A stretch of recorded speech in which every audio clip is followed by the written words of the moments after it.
ခရီးသွားရင်ရွတ်ဖို့သိကောင်းတာဘေးဆိုဆိုင်ကယ်တို့ကားတို့အက်ဆီဒင့်ဖြစ်တာတို့အဲ့ဒီလိုဘေးဆိုဥပ္ပစ္စေတကကံများနဲ့ဘယ်တော့မှမကြုံရဘူးတဲ့ကဲဘုန်းကြီးတို့ပြည်သားလိုက်ဆိုပါအာထာနမေတံဘိက္ခဝေအနဝကာသောယံပရုပက္ကမေနတထာဂတံ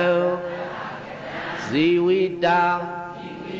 ဝရောပေယအနုပက္ကမေနဘိက္ခဝေတထာဂတာပရိနိဗ္ဗာယန္တိအာထာနမေတံဘိက္ခဝေအနဝကာသောယံပရုပက္ကမေနတထာဂတံဇီဝိတာဝရောပေယအနုပက္ကမေနဘိက္ခဝေတထာဂတာပရိနိဗ္ဗာယန္တိ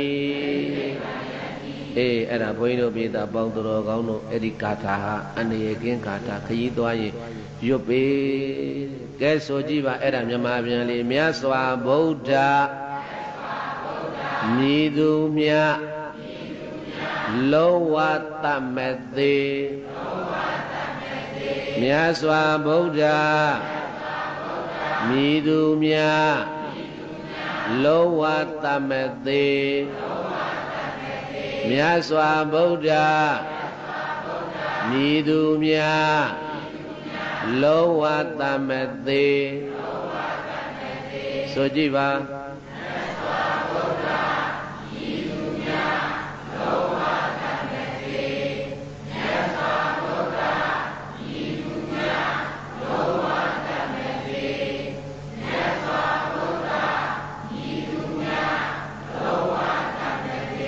အထာဏမေတံဘိက္ခွေအနဝကာသောယံပရုပက္ကမေနတထာဂတံဇီဝိတံဝရောပေယဆိုတဲ့ပါဠိကိုအဲ့ဒါမြန်မာလင်္ကာလေးစီထားတာ